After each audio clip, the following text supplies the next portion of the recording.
Assalamualaikum warahmatullahi wabarakatuh. Di kesempatan kali ini kita berada di sebuah kampung ya, namanya desa ini Bluto kalau nggak salah, di Trenggilis. Bluto ya, Trenggilis gitu ya, Mojokerto dulur. Nah di sini ini kita itu menemukan sejarah, kisah sejarah ataupun petilasan ya dari era Majapahit dulu, yang tepatnya ada di situ. Nah itu yang namanya itu Kertowongso gitu, Kerto Putri Wongso. Kita nanti nanya-nanya ada apa aja di situ, kalau ada yang kita tanya ya. Ini banyak bukti-bukti bahwa di sini itu ada maesan-maesan kuno ya dulu. Nah ini dari salah satu teman kita ada yang tahu sejarah-sejarah ini, kita coba tanya-tanya sama teman-teman kita. Nah ini belum ada teman kami yang lebih paham masalah batu nisan atau masalah tempat-tempat di sini ya, sejarah-sejarah di sini tuh dia itu lebih paham. Terus nyoba kita itu tanya-tanya sama dia yang lebih paham sejarah-sejarah di sini tentang tempat ini gitu. Assalamualaikum Mas Eko. Waalaikumsalam warahmatullahi wabarakatuh. Bro, kita coba tanya-tanya tentang ini kan banyak batu nisan yang cukup kuno ya Mas. Ya. Coba bisa. Ya, terima kasih ya. Memang sengaja panjenengan saya undang untuk meliput tempat ini karena memang tempat ini tidak begitu terkenal. Bahkan jangan sampai ke luar daerah ya. Di lingkungan dekat sini saja pun ini tidak begitu terkenal. Karena memang lokasinya yang agak terlalu berada di belakang kampung ya, di perkampungan kecil ya. Bisa dilihat untuk lokasi ataupun suasananya di sini kan sepertinya memang apa ya, banyak rumpun ataupun pohon bambu begitu. Ini di pojokan kampung ya Mas. Oh, pojok kampung. Pojokan kampung. Jadi kampung apa sih? Bluto. Ini berada di dusun ataupun lingkungan Trenggilis, Kelurahan Prajurit Kulon, Kecamatan Bluto, Kota Mojokerto, Jawa Timur. Gitu. Tempat ini ya teman-teman ya, merupakan tempat yang mempunyai sejarah yang cukup panjang sebetulnya.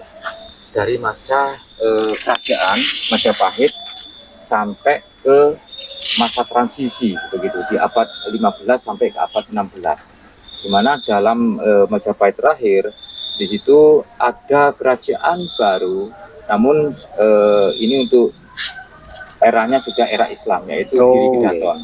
Kita coba untuk jelaskan beberapa hal yang ada di sini dulu. Teman-teman, di area yang tidak begitu luas ini kita banyak mendapati batu-batu nisan yang eranya itu dari abad 16. Artinya sesudah Majapahit runtuh begitu, peralihan menuju ke ada yang ke Demak, ada yang ke Giri Kedaton.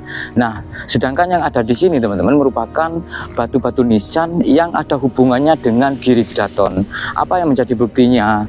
Batu nisan yang ada di sini ini menjadi pakem ataupun hak cipta dari Giri Kedaton, sebagaimana yang sudah diterangkan dalam Suluk Singonegoro. Di catatan itu sudah diterangkan bahwasanya Mbah Singonegoro menerangkan dalam kitabnya, nisan sesudahnya dari Mbah Supeno sampai menuju ke kelanjutannya itu semuanya dari Giri Kedaton harus mempunyai nisan dalam bentuk seperti ini. Nah, ini yang dimaksud dengan kurawal yang saya terangkan di sini teman-teman. Nah, ini adalah kurawal. Mungkin kamera bisa mendekat ke sini biar nanti teman-teman di luar bisa mengetahui bahwasanya ketika teman-teman yang ada di luar sana mendapati makam dengan batu nisan yang seperti ini, sangat dipastikan bahwa batu nisan itu adalah merupakan utusan dari Giri Kedaton. Nah, ini adalah kurawal begitu ya. Terus nyampe di sini harus nyambung. Terus ke sini lagi. Terus di sini ada sitir ukel begitu ya. Nah, yang di sini adalah tumpalnya. Dari sini sampai ke sini nyambung. Ini menandakan suatu kedudukan maupun pengaruh dari si ahli kubur. Terus yang di bagian atas di sini ada kemuncak begitu ya. Kalau ini datar, ini menunjukkan ahli kubur jenis ahli kubur ya, ini perempuan. Tapi kalau mempunyai kemuncak begitu ya, atau runcing seperti ini, laki-laki, begitu si ahli kubur laki-laki. Banyak sebetulnya batu-batu nisan di sini, sebagaimana yang sudah diterangkan bahwasanya ada beberapa keterangan begitu berdasarkan dari Suluk Sinunegoro. Tempat ini Katemenggungan, suatu wilayah Katemenggungan begitu, yang dimana di dusun Trenggilis ini ada suatu kelompok yang diutus oleh Giri Kedaton yang mempunyai gelar Dharma Diaksa Upapati. Dharma Diaksa itu merupakan gelarnya, Upapati itu merupakan fungsi dari gelar tersebut.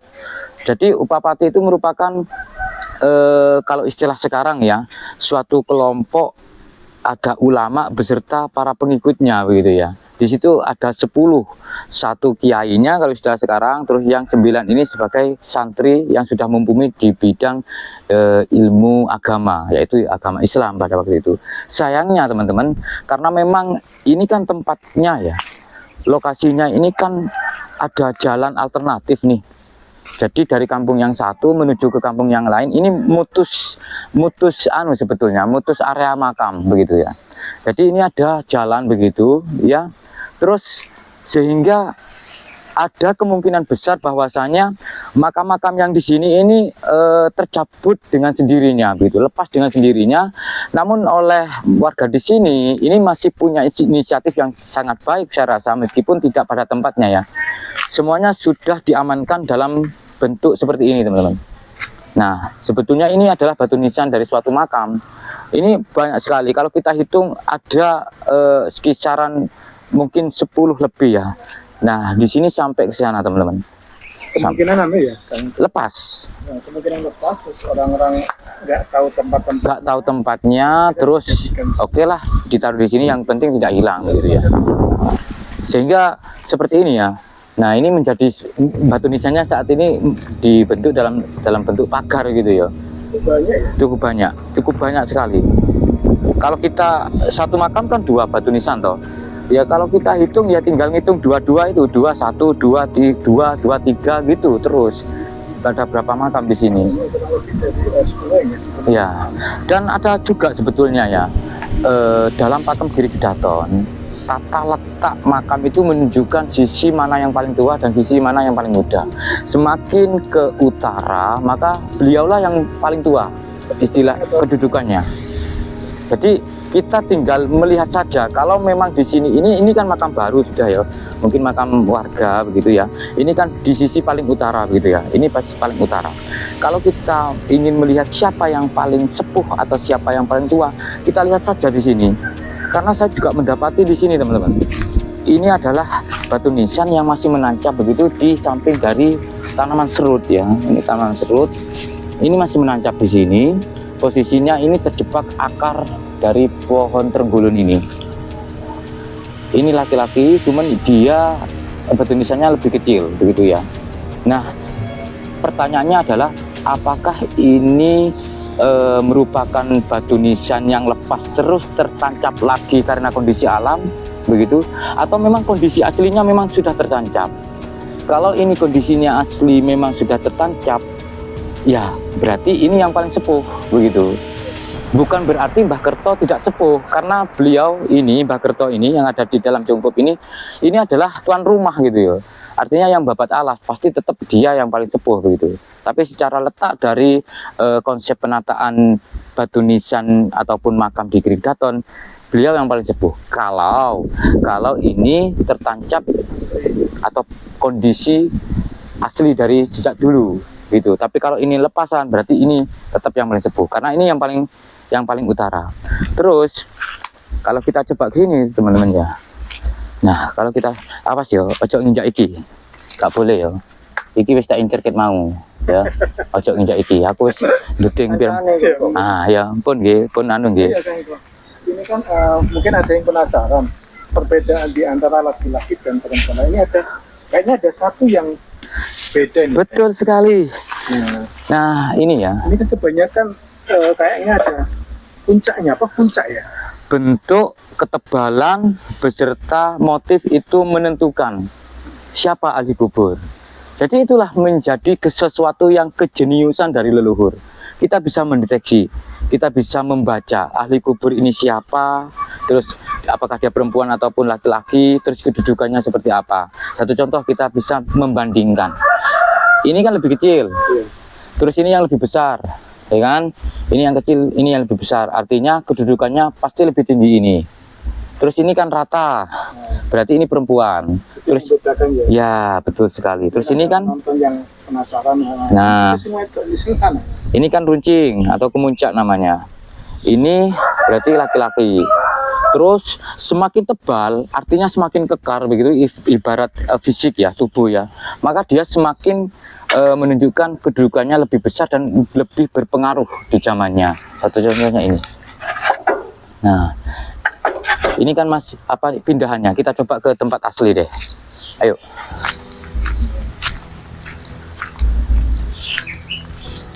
Mungkin ini. Nah, dia kalau semakin ke selatan, berarti kedudukannya lebih muda, lebih rendah katakan ya. Artinya pengikutnya ataupun santrinya begitu ya. Nah, ini teman-teman. Ataupun motif Kurawal ya, saya pertegas lagi, menjadi pakem dari batu nisan utusan dari Giri Kedaton. Nah, sebetulnya ada yang terselip di sini, sesuatu simbol-simbol tertentu ya, mungkin bisa mendekat. Kalau dalam keterangan dari Suluk Singonegoro yang sudah diwariskan oleh Mbah Singonegoro, ini mim, ini hak, terus ini mim, ini dal. Kalau dibaca Muhammad, itu yang pertama. Yang kedua, cara beliau mendesain nisan Kurawal ini itu merupakan manifestasi dari bentuk relief yang ada di Candi Sukuh. Itu di depannya itu kan ada itu seperti relief seperti ini, cuman bentuknya lebih besar. Namun dalam Hindu Siwa, Hindu Buddha, di depan dari Candi Sukuh itu kan ada seperti gambar unggas, naga ataupun bentuk-bentuk relief makhluk begitu ya. Tapi di dalam era Islam itu sudah ditiadakan begitu, disitir namanya, sehingga tidak ada lagi batu nisan dengan penggambaran suatu makhluk begitu, teman-teman. Sayangnya ini kan memang sudah ada perubahan yang cukup signifikan begitu ya, besar perubahannya. Batu nisannya tercabut, batu nisannya sudah dipindahkan. Tapi dari sinilah kita bisa membuka secara lagi.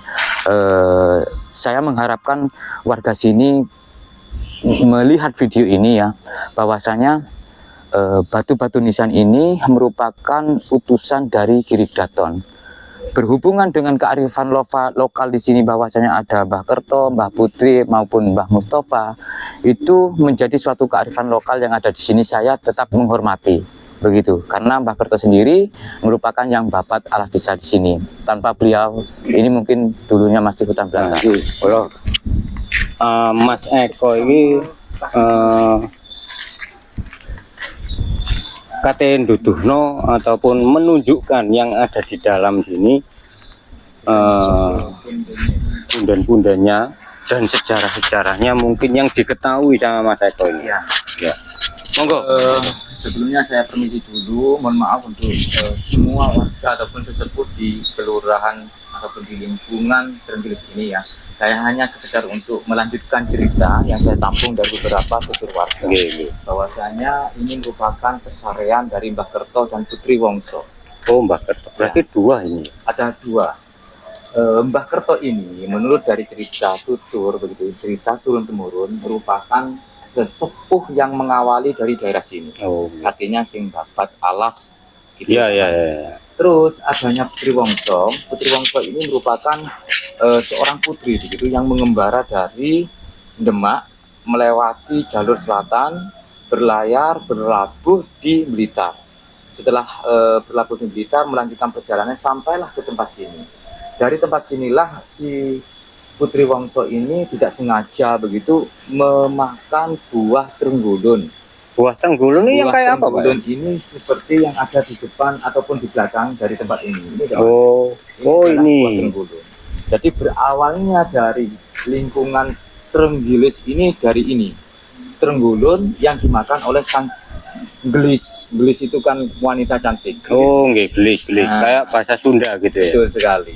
Jadi sehingga menjadi Trenggilis ini, wilayah ataupun lingkungan Trenggilis ini. Berarti asal usul nama desa ini di Kelurahan, lingkungan ini dari wanita cantik itu tadi dari ya? putri yang cantik, sangat ya. menawan tadi.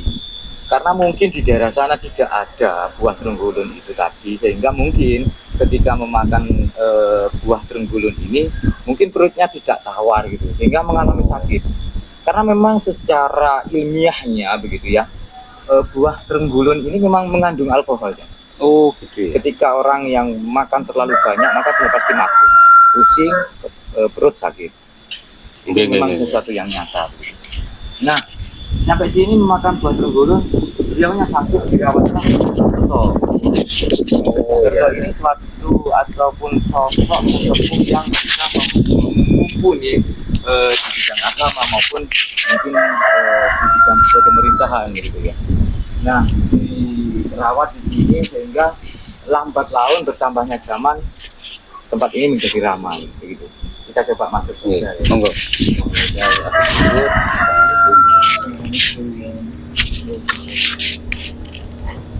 Nah, lepas alas kaki dulu. Nah, di sini teman-teman ya, di depan ini ada salah satu makam begitu yang ada hubungannya dengan diri Baton. Tapi ini skip dulu, kita langsung ke dia. Yuk.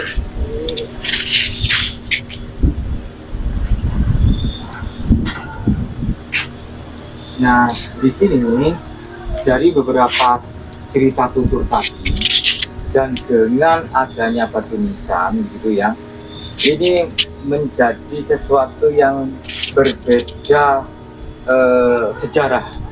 Tapi saya pribadi tetap menghargai sejarah dari kearifan lokal tadi. Nah, apa yang menjadi perbedaannya? Di sisi lain Putri Wongso dari Demak, terus di sisi lain menurut dari apa yang saya ketahui bahwa dari batu nisan ini menandakan bahwa beliau ahli kubur ini dari Giri Pidaton.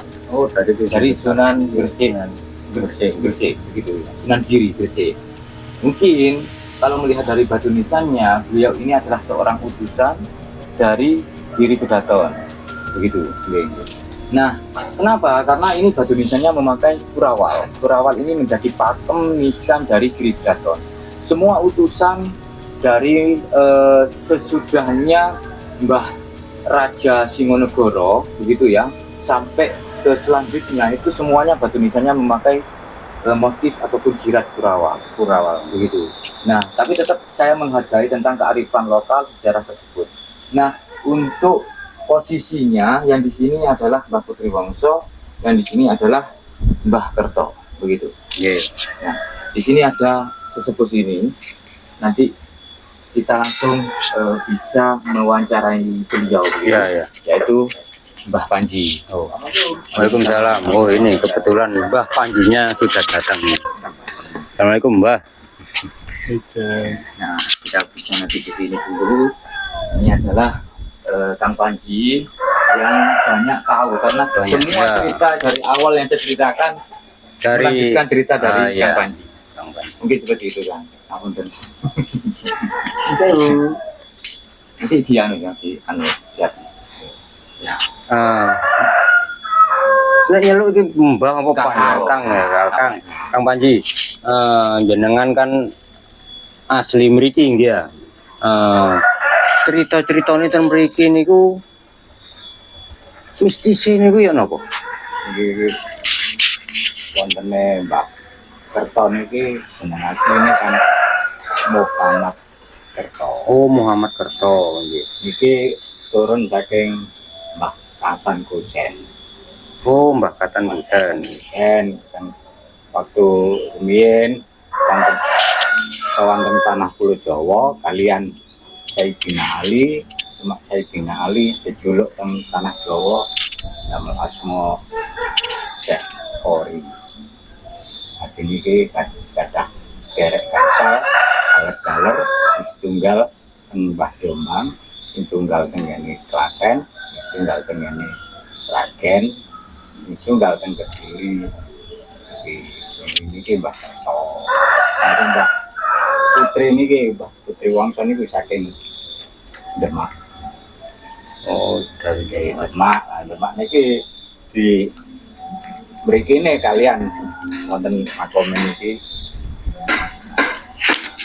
oh sama yang ini.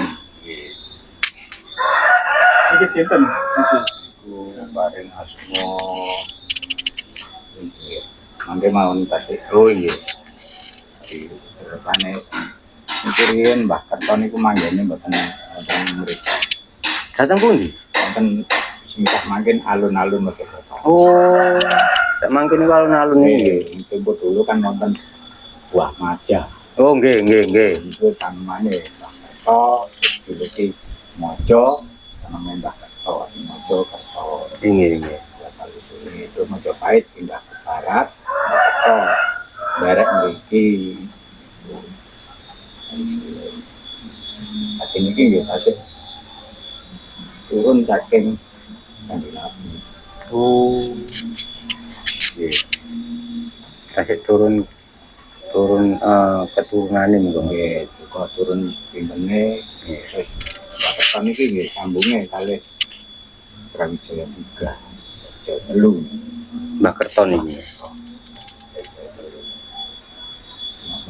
Brawijaya Telu niku kan boten purun dados ratu. Terus damel gitu Mbah Gonolono. Menawi enten ing Mas Tani asma Mbah Gonolono niku sing asline Nggih. nek sing Brawijaya 5 Sunan Lawu. Lah niku Sunan Lawu niku penobatane masuk Islam damel jeneng Sunan Lawu, tapi pun turun gunung damel jeneng Syekh Abdurrahman sing makome sak mangkin wonten puncake Penanggungan. Oh, sak mangkin iki. Jeneng sawan mriku. Nggih. Iki pengen wonten sing ningali penjaga mriki kok itu niku Nek masalah kok itu kalau Kirang paham iki. ya sing sing sawan mriki ditingali macan ta nopo. dan kok IP sama Mbah Kerto niki kan kagungan ingon Trenggiling. Oh, Trenggiling. Trenggiling putih niku tanemane Trenggulun kembar niku Trenggiling ya Trenggiling kembar makane jenenge Trenggiling. Niku asal usul Terus engkang ten Jawi niku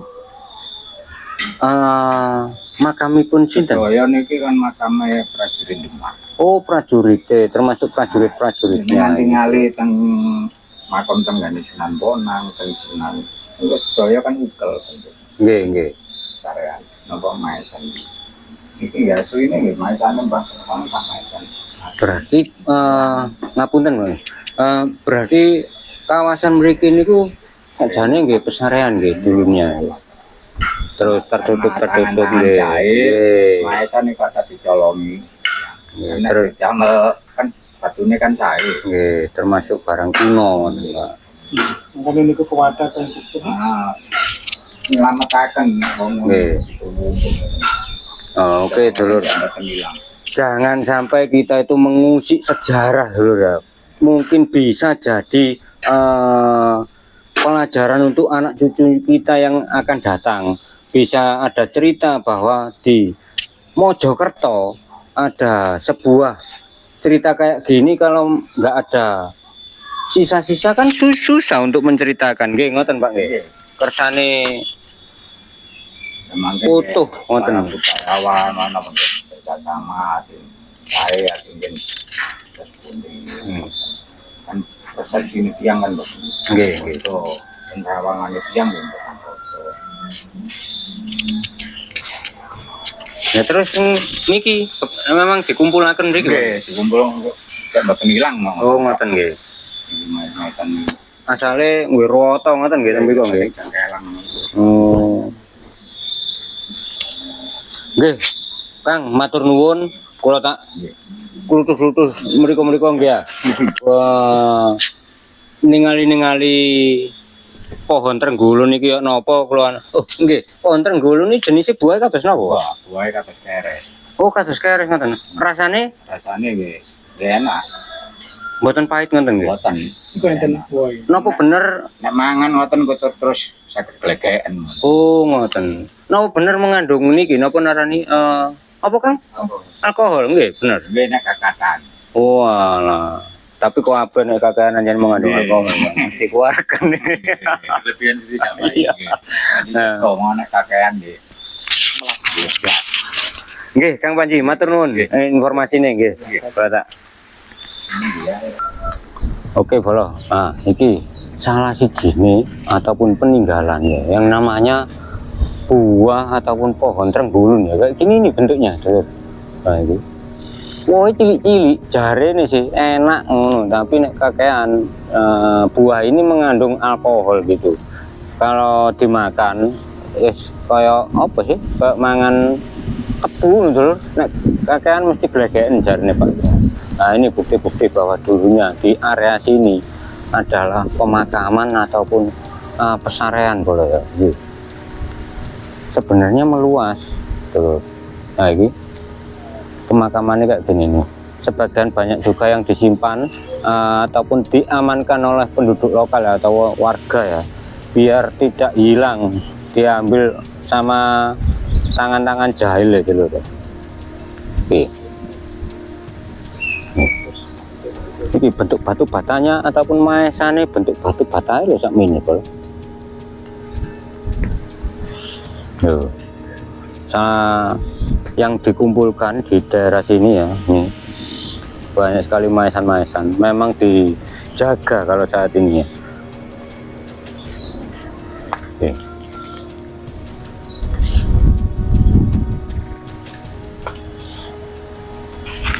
Nah, ini katanya Kang Panji tadi di daerah sini itu banyak maesan makam-makam yang namanya itu prajurit-prajuritnya gitu. Nah, Dulur, tak kira belusukan ataupun perjalananku wis cukup sakmene Dulur ya. Tak akhiri dengan assalamualaikum warahmatullahi wabarakatuh.